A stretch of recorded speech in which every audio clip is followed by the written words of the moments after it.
Hello friends, golden future with commerce channel में आपका एक बार फिर से स्वागत है। आज हम स्टार्ट करेंगे chapter number 2 working of price mechanism. इससे पहले हम चैप्टर नंबर 1 कंप्लीट कर चुके हैं, जिसमें हमने सभी टॉपिक्स को सिस्टमैटिक वे में समझा। आई होप वो वीडियोस आप सबने देखी होंगी एंड समझ भी आई होंगी। नाउ हम पढ़ेंगे चैप्टर नंबर 2 का पार्ट नंबर 1, जिसमें हम प्राइस मैकेनिज्म का मीनिंग, वर्किंग एंड लिमिटेशन को कवर करेंगे। So students, let's get started. तो अभी पहले प्राइस मैकेनिज़्म के मीनिंग को हम पढ़ते हैं। प्राइस मैकेनिज़्म होता क्या है? तो प्राइस मैकेनिज़्म वह प्रोसीजर, सिस्टम और प्रोसेस होता है जिसके अंदर हम गुड मार्केट में गुड्स एंड सर्विसेज के, फैक्टर मार्केट में फैक्टर ऑफ प्रोडक्शन के प्राइस सेट करते हैं। किसके द्वारा? दो फोर्सेस के द्वारा जो कि मार्केट में मौजूद होते हैं। एक होता है डिमांड और एक होता है सप्लाई। तो ये था हमारा मीनिंग प्राइस मैकेनिज़्म का। तो प्राइस मैकेनिज़्म क्या होता है? एक सिंपल सा मीनिंग है। सिंपल मीनिंग में बताऊं तो प्राइस मैकेनिज्म का मतलब होता है प्राइस सेटिंग प्रोसेस। क्या होता है? Price setting process. किसके थ्रू? डिमांड के थ्रू और सप्लाई के थ्रू। किस में? गुड्स मार्केट में और फैक्टर मार्केट में। तो प्राइस मैकेनिज्म का मतलब क्या होता है? वह सिस्टम, वह प्रोसेस जिसके अंदर गुड मार्केट में गुड्स एंड सर्विसेज के, फैक्टर मार्केट में फैक्टर ऑफ प्रोडक्शन के प्राइस सेट किए जाते हैं दो फोर्सेस के द्वारा, डिमांड और सप्लाई की, जो कि मार्केट में मौजूद होते हैं। अब आप ये सोचेंगे कि गुड मार्केट क्या होता है और फैक्टर मार्केट क्या होता है। तो मैं पहले आपको ये क्लियर कर देना चाहती हूँ कि गुड मार्केट वह मार्केट होती है जहाँ पर गुड्स को बेचा और ख़रीदा जाता है, और फैक्टर मार्केट वह मार्केट होती है जहाँ पर फैक्टर ऑफ प्रोडक्शन को खरीदा और बेचा जाता है। फैक्टर ऑफ प्रोडक्शन बोले तो लैंड, लेबर, कैपिटल, एंटरप्रेन्योर, ये हमारे फैक्टर ऑफ प्रोडक्शन होते हैं। तो ये था हमारा मीनिंग प्राइस मैकेनिज्म का। दोबारा बता देती हूँ, प्राइस मैकेनिज्म वह प्रोसेस, वह प्रोसीजर या सिस्टम होता है जिसके अंदर प्राइस सेट किए जाते हैं दो फोर्सेस के द्वारा, डिमांड और सप्लाई के द्वारा। किसमें? गुड मार्केट में गुड्स एंड सर्विसेज के, फैक्टर मार्केट में फैक्टर ऑफ प्रोडक्शन के। तो ये था हमारा मीनिंग किसका? प्राइस मैकेनिज्म का। उसके बाद हम बात करते हैं कि ये प्राइस मैकेनिज्म अप्लाई कहाँ होता है। प्राइस मैकेनिज्म का मीनिंग तो हमने पढ़ लिया, लेकिन अब ये भी तो जानना बहुत ज़रूरी है कि अप्लाई कहाँ होता है। तो ये अप्लाई होता है कैपिटलिस्ट इकोनॉमी में। हमने चैप्टर 1 में भी ये पढ़ा था कि हमारी इकोनॉमी 3 तरह की होती है। किसी भी कंट्री में 3 तरह की इकोनॉमी पाई जाती है अलग अलग। फर्स्ट होती है हमारी कैपिटलिस्ट, सेकंड होती है सोशलिस्ट और थर्ड होती है मिक्स्ड। कैपिटलिस्ट इकोनॉमी क्या होती है? वह इकोनॉमी जहाँ पर फैक्टर ऑफ प्रोडक्शन पर जो प्रॉपर कंट्रोल होता है वो किसका होता है? प्राइवेट लोगों का। और सेकंड बोली थी हमने सोशलिस्ट इकोनॉमी, वह इकोनॉमी जिसमें हमारा जो फैक्टर ऑफ प्रोडक्शन पर जो प्रॉपर कंट्रोल होता है वो होता है गवर्नमेंट का। और थर्ड पढ़ी थी हमने मिक्स में हमारा जो ये हमारी फर्स्ट और सेकंड है उनका जोड़ करके हमारा थर्ड बन जाता है। तो ये थी हमारी इकोनॉमी का मीनिंग। अब कैपिटलिस्ट इकोनॉमी को मैं दोबारा बता देती हूँ कि कैपिटलिस्ट इकोनॉमी क्या होती है। वह इकोनॉमी जहाँ पर फैक्टर ऑफ प्रोडक्शन का प्रॉपर जो कंट्रोल होता है उनकर वो किनका हाथों में होता है? प्राइवेट हैंड्स में होता है। और इसको हम क्या बोलते हैं? फ्री एंटरप्राइज इकोनॉमी भी बोलते हैं। तो ये जो हमारा प्राइस मैकेनिज्म हमने ऊपर मीनिंग पढ़ा लंबा चौड़ा, वो प्राइस मैकेनिज्म कैपिटलिस्ट इकोनॉमी में यूज़ होता है। किसके लिए यूज़ होता है? बेसिक इकोनॉमिक प्रॉब्लम को सॉल्व करने के लिए, जो कि हमने चैप्टर नंबर 1 में भी पढ़ी थी। चैप्टर नंबर 1 में हमने बेसिक इकोनॉमिक प्रॉब्लम को पढ़ा। तो इस इकोनॉमी का सॉल्यूशन करने के लिए हमें बेसिक जो प्राइस मैकेनिज्म है वो यूज़ किया जाता है कैपिटलिस्ट इकोनॉमी में। ठीक है, तो ये था हमारा मीनिंग। आई होप आप सबको समझ में आया होगा। अब अकॉर्डिंग टू राइटर देख लेते हैं कि क्या होता है प्राइस मैकेनिज्म। तो यह फ्री एंटरप्राइज इकोनॉमी, जिसे हम कैपिटलिस्ट इकोनॉमी भी बोलते हैं, बेसिक इकोनॉमिक प्रॉब्लम जो सोल्व की जाती है वो किससे की जाती है? प्राइस मैकेनिज्म से, जो मैंने बताया है ऊपर। तो प्राइस मैकेनिज्म का इन्होंने यहाँ पे मीनिंग दे दिया। मीनिंग में क्या बोलता है? डेटर्मिनेशन, निर्धारित करना प्राइजेज को of all goods and services, चाहे वो गुड मार्केट में हो चाहे फिर वो क्या हो? फैक्टर मार्केट में। किसके इंट्रैक्शन के? दो फोर्सेस के। एक तो होता है हमारा क्या? डिमांड, एक होता है हमारा supply. Without any external interference के बिना ओपनली डिमांड और सप्लाई के थ्रू ही हमारे प्राइस सेट किए जाते हैं। नेक्स्ट बोलता है at any given time at any given time sellers of given commodity are prepare to sell their different quantity of the different prices. जो सेलर्स होते हैं वो अपनी कमोडिटी को बेचने को तैयार होते हैं अलग अलग प्राइजेज पर, अलग अलग कमोडिटी को, क्वांटिटी को, और अपने सेल्फ इंटरेस्ट को ध्यान में रखकर वे ज़्यादा से ज़्यादा क्या करना चाहते हैं, क्वांटिटी को बेचना चाहते हैं हायर प्राइस पर। और दूसरी तरफ अगर मैं बात करूं बायर्स की, तो बायर्स क्या करना चाहते हैं, वो इच्छा रखते हैं डिफरेंट डिफरेंट क्वांटिटी को डिफरेंट डिफरेंट प्राइस पर खरीदना। हायर प्राइस पर कमोडिटी के तो वह लेस कमोडिटी परचेज करना चाहते हैं, और लो प्राइसेस पर वह ज़्यादा कमोडिटी को खरीदना पसंद करते हैं। ये तो एक नेचुरल सी नेचर है बायर्स का, वो हम भी उसमें इंक्लूड हो जाए बेशक। क्यों? क्योंकि यहाँ पर हर एक बायर जिसका नेचर हम ये देखते हैं कि जब भी प्राइजेस ज़्यादा होते हैं किसी भी कमोडिटी के तो हम क्वांटिटी कम खरीदते हैं, और प्राइजेस अगर कम होते हैं तो क्वांटिटी हम ज़्यादा खरीदते हैं। ये सबको पता है इस चीज़ का। That price will come to prevail in the market, और मार्केट में वे प्राइजेस ही प्रचलित होते हैं जब demand of the commodity is equal to supply, जब हमारा क्या होगा, डिमांड इक्वल टू सप्लाई होगा, तो उन्हें क्या बोलते हैं, इक्विलिब्रियम प्राइस। अब मैं यहाँ पर आपको बता देना चाहती हूँ कि डिमांड इक्वल टू सप्लाई होती है एक कंडीशन होती है demand is greater than supply, एक होती है demand is less than supply. इसको तो बोलते हैं हम इक्विलिब्रियम सिचुएशन, जिसमें हमारे जो प्राइस हैं वो इक्विलिब्रियम प्राइस उभर कर आते हैं। और यहाँ पर डिमांड इज ग्रेटर देन, जब डिमांड ही ज़्यादा हो जाएगी, डिमांड ज़्यादा है तो प्राइस बढ़ जाएंगे, बढ़ने की संभावना हो जाएगी, और demand is less than supply, जब सप्लाई ज़्यादा है तो प्राइस कम होने की संभावना हो जाती है। तो ये थी हमारे क्या 3 कंडीशंस। उसके बाद ये तो था हमारा मीनिंग जो कि हमने पढ़ा, बिल्कुल ही सिंपल लैंग्वेज में मैंने बताया है प्राइस मैकेनिज्म का मीनिंग। आई होप, मैं यही आशा करूँगी कि आप सभी को समझ में आया होगा। सेकंड, हम वर्किंग के बारे में बात करते हैं कि प्राइस मैकेनिज्म का मीनिंग तो हमने पढ़ लिया, अब वर्किंग, ये काम कैसे करता है, प्राइस मैकेनिज्म काम कैसे करता है, ये चीज़ें हमें समझनी पड़ेंगी। तो इसमें हमारे पास क्या 3 चीज़ें होती हैं। प्राइस मैकेनिज्म की वर्किंग समझने से पहले हमें 3 चीज़ें समझनी पड़ेंगी, principle of demand, principle of supply, और हमारा क्या, इक्विलिब्रियम प्राइस। ये 3 चीज़ें समझनी बहुत ज़रूरी हैं, तभी आपको ये वर्किंग समझ में आएगी। तो प्रिंसिपल ऑफ डिमांड क्या बोलता है, प्रिंसिपल ऑफ डिमांड का मतलब होता है, यहाँ पर डिमांड के बारे में बात की जा रही है कि डिमांड होता क्या है, उसकी स्लोपिंग कैसे होती है, कैसे डायग्राम बनता है उसका। तो डिमांड में हमारा क्या होगा, तो ये पहले मैं बता दूँ, तो ये डाउनवर्ड स्लोपिंग होता है। क्या होता है, डाउनवर्ड स्लोपिंग होता है, लेफ़्ट टू राइट इसका स्लोप बनता है। ये हमारा क्या शो करता है कि प्राइस और क्वांटिटी का नेगेटिव रिलेशनशिप है, जब प्राइस बढ़ेगा तो डिमांड घटेगी, और प्राइस घटेगा तो डिमांड बढ़ेगी। डाउनवर्ड स्लोपिंग है, लेफ़्ट टू राइट। तो ये थे हमारी डिमांड। उसके बाद सप्लाई, सप्लाई का रिलेशनशिप प्राइस के साथ में बिल्कुल पॉजिटिव होता है, जब प्राइस बढ़ेगा तो सप्लाई भी बढ़ेगी, और प्राइस घटेगा तो सप्लाई भी घटेगी। तो ये बात हमें हमेशा ध्यान में रखनी है। इस वजह से ये अपवर्ड स्लोपिंग होता है, राइट टू लेफ़्ट। ये थी हमारे यहाँ पे राइट, ये लेफ़्ट की तरफ जाता है ये, ठीक है। तो ये बात हमें ध्यान में रखनी है। उसके बाद हमें इक्विलिब्रियम प्राइस के बारे में बात करें। थर्ड टॉपिक जो बच गया वो था इक्विलिब्रियम प्राइस। इक्विलिब्रियम प्राइस क्या होता है, जहाँ पर demand is equal to supply होती है, जहाँ पर क्या होता है, डिमांड इक्वल टू सप्लाई होती है, वहाँ पर इक्विलिब्रियम प्राइस बन जाते हैं। इक्विलिब्रियम का मतलब क्या होता है, संतुलन, ना ज़्यादा ना कम, ना ज़्यादा ना कम, बिल्कुल संतुलन, इक्वल हो गए प्राइजेज, ऐसे प्राइजेज को क्या बोलते हैं, इक्विलिब्रियम प्राइस। ये 3 टॉपिक पढ़ने बहुत ज़रूरी थे हमारे वर्किंग के लिए, जो हमने पढ़ लिए हैं। उसके बाद हम करते हैं वर्किंग प्राइस मैकेनिज्म की क्या बोलती है। यहाँ पे हमने बना लिया, जो ये वाली जो स्ट्रिप्स है ये किसको शो करती है, डिमांड को शो कर रही है। ये वाली स्ट्रिप किसको शो कर रही है, सप्लाई को। और हमने ओ एक्स एक्सिस पर क्वांटिटी को लिया है, और ओ वाई एक्सिस पर प्राइस को लिया है। जब हमारे ये आपस में मीट करते हैं ई पॉइंट पर, तो ये प्राइस इक्विलिब्रियम बन जाएगा। जब हमारा ऊपर की सिचुएशन कहलाएगी एक्सेस सप्लाई की, क्यों, क्योंकि यहाँ पर डिमांड छोटा है और सप्लाई बड़ी है, यहाँ पर प्राइस कम होने की टेंडेंसी बनी रहती है, जहाँ पर हमारा कंपटीशन भी बहुत ही कम होता है।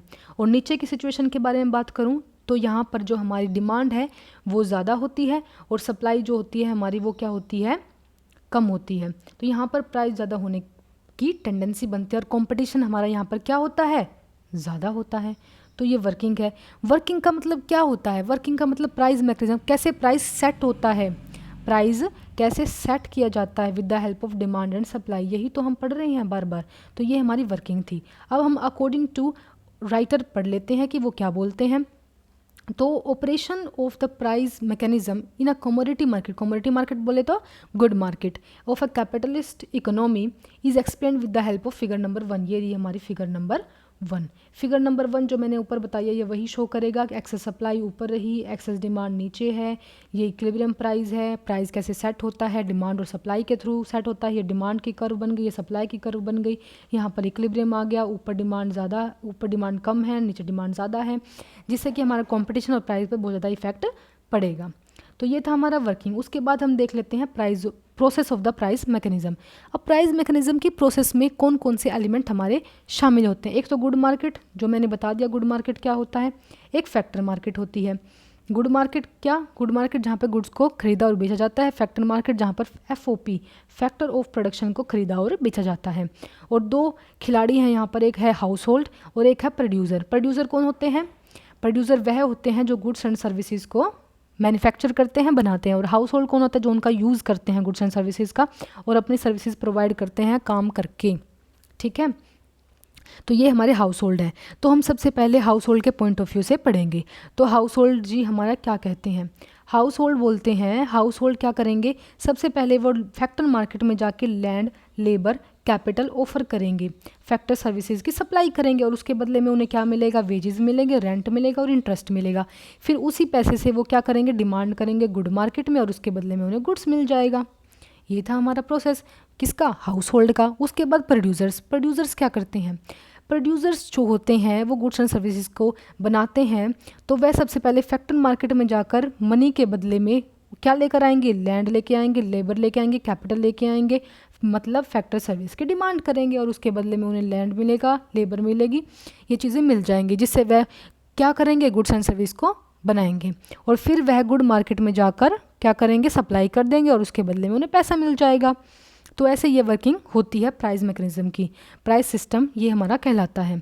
इसके अंदर देखते हैं ये डिटेल में क्या बोला गया है।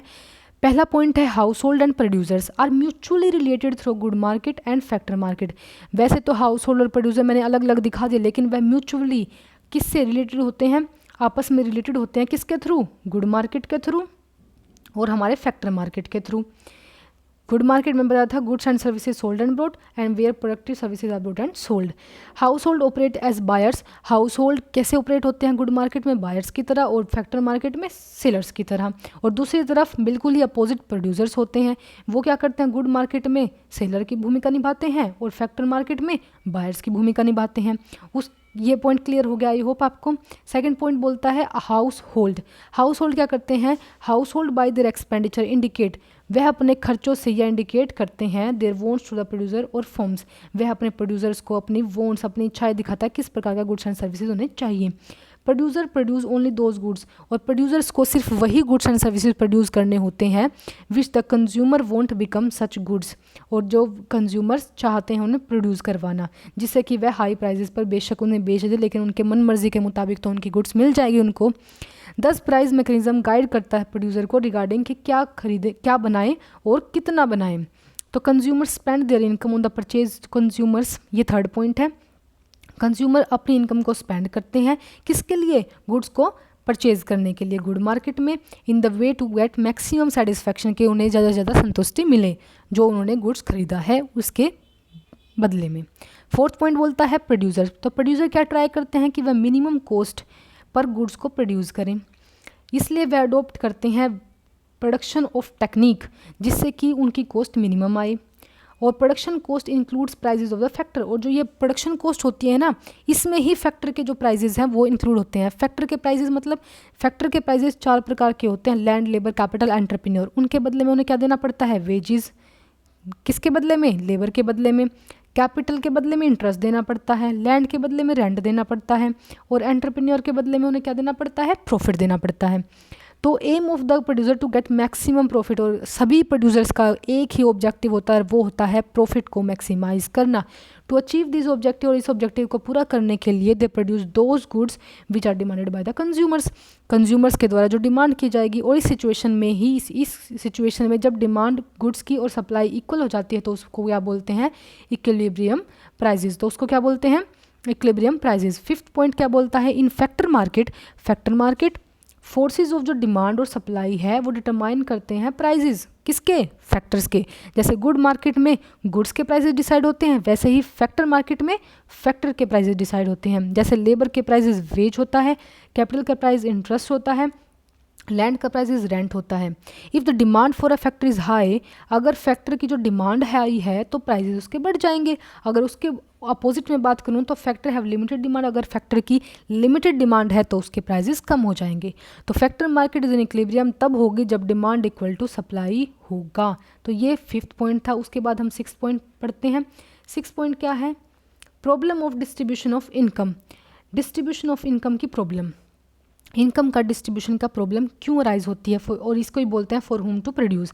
ये भी सोल्व की जाती है किसके थ्रू, प्राइस मैकेनिज्म के थ्रू, क्योंकि एंटरप्राइज का जो प्रॉफिट होता है constitute income of their owners, owner के इनकम में जुड़ जाता है। सिमिलरली जो प्राइस होता है लेबर का वो उनके वेज की फॉर्म में मिलता है उन्हें। और दूसरे वर्ड्स में कहें तो जो प्राइस होता है factor of production get in return of their services represent their income. Thus the nature of the production of the income is determined by the price mechanism. इसलिए जो इनकम का डिस्ट्रीब्यूशन है वो कौन डिटरमाइन करता है, प्राइस मैकेनिज्म डिटरमाइन करता है। ये हम प्रॉपर डिटेल में नेक्स्ट वीडियो में पढ़ेंगे, जहाँ पर हम solution of basic economic problem by with the help of किसके द्वारा, प्राइस मैकेनिज्म के द्वारा डिस्कस करेंगे। तो ये प्रॉब्लम बोली गई है। In short it is the price mechanism that maintain equilibrium in the product as well as factor market in a capitalist economy. तो ये था हमारा 6 पॉइंट। ये हमने पढ़ा डिटेल में प्रोसेस ऑफ प्राइस मैकेनिज्म और ऊपर पढ़ा वर्किंग ऑफ प्राइस मैकेनिज्म, जिसमें हमने 6 पॉइंट को कवर किया। अब उसके बाद हम लिमिटेशंस पर आ जाते हैं। लिमिटेशंस में हम 7 पॉइंट का कवर करेंगे। फर्स्ट पॉइंट है demise of competition, second point पढ़ेंगे wasteful and inefficient production, third पढ़ेंगे इग्नोर एक्सटर्नलिटीज़, फोर्थ पढ़ेंगे इग्नोर सोशल गुड्स, फिफ्थ पढ़ेंगे इमोबिलिटी ऑफ रिसोर्सेज, और सिक्स्थ पढ़ेंगे अनइक्वल डिस्ट्रीब्यूशन ऑफ इनकम, और seventh is depression and unemployment. अब इनको डिटेल में पढ़ते हैं लिमिटेशंस ऑफ प्राइस मैकेनिज्म को। तो फर्स्ट पॉइंट से हम स्टार्ट करेंगे यहाँ पर डिमाइज ऑफ कंपटीशन। डिमाइज का मतलब क्या होता है, ख़त्म हो जाना, और कंपटीशन का मतलब कंपटीशन का ही ख़त्म हो जाना। प्राइस मैकेनिज्म किसको एनकरेज करता है कि प्रोड्यूसर ज़्यादा से ज़्यादा क्या कमाए, प्रॉफिट कमाए, प्रोड्यूसर ज़्यादा से ज़्यादा प्रॉफिट कमाए, जिससे प्रोड्यूसर लार्ज स्केल प्रोडक्शन में इन्वॉल्व हो जाते हैं, लार्ज स्केल प्रोडक्शन में भी ज़्यादा इन्वॉल्व हो जाते हैं, और जो स्मॉल स्केल प्रोड्यूसर हो जाते हैं, रह जाते हैं, वो कम्पीट नहीं कर पाते लार्ज स्केल प्रोड्यूसर्स के साथ में। तो इस वजह से कंपटीशन कम हो जाता है। अब डिटेल में पढ़ते हैं इसको हम। Price mechanism is to be encourage competition, price mechanism encourage competition को करता है। It is because of the competition that price mechanism itself lead to optimum utilisation and efficient distribution of the factors. लेकिन अगर हम criticism की बात करें तो प्राइस मैकेनिज्म खुद ही कंपटीशन को ख़त्म करता है। क्यों? क्योंकि मैक्सिमम प्रॉफिट कमाने के चक्कर में जो हमारे प्रोड्यूसर्स हैं वो क्या करते हैं, लार्ज स्केल प्रोडक्शन में इंक्लूड होना स्टार्ट कर देते हैं, मॉडर्न टेक्निक का यूज़ करना स्टार्ट कर देते हैं, जिसके अनुसार जो स्मॉल प्रोड्यूसर्स होते हैं वो कम्पीट नहीं कर पाते लार्ज लेवल स्केल प्रोडक्शन के साथ, जिससे कि जो हमारे लार्ज प्रोड्यूसर्स हैं स्मॉल नंबर्स के, वो प्रोडक्शन पर कंट्रोल करना स्टार्ट कर देते हैं और कंपटीशन ख़त्म होना स्टार्ट हो जाता है। तो ये था हमारा point demise of competition, competition का ख़त्म हो जाना, जो कि फर्स्ट पॉइंट था, that is limitation of defect of price mechanism का। सेकंड पॉइंट पढ़ते हैं हम wasteful and inefficient production. Wasteful and inefficient production क्या बोलता है? ये बोलता है कि प्राइस मैकेनिज्म के थ्रू जो प्रोड्यूसर्स होते हैं प्रॉफिट पर कुछ ज़्यादा ही फोकस करते हैं, प्रॉफिट पर क्या करते हैं, कुछ ज़्यादा ही फोकस करते हैं, और उसके लिए वे एडवर्टीजमेंट भी करना स्टार्ट कर देते हैं और अपने अकॉर्डिंग गुड्स को बनाना स्टार्ट कर देते हैं, जिससे कि कंज्यूमर की जो प्रेफरेंस होती है वो ख़त्म हो जाती है। इसलिए वह प्रोडक्शन, जो भी प्रोडक्शन होता है उसको खरीदते नहीं है और वो वेस्ट हो जाता है। तो ये सेकंड पॉइंट था हमारा लिमिटेशन का। पढ़ते हैं डिटेल में। Price mechanism direct the producers how to maximise their profit.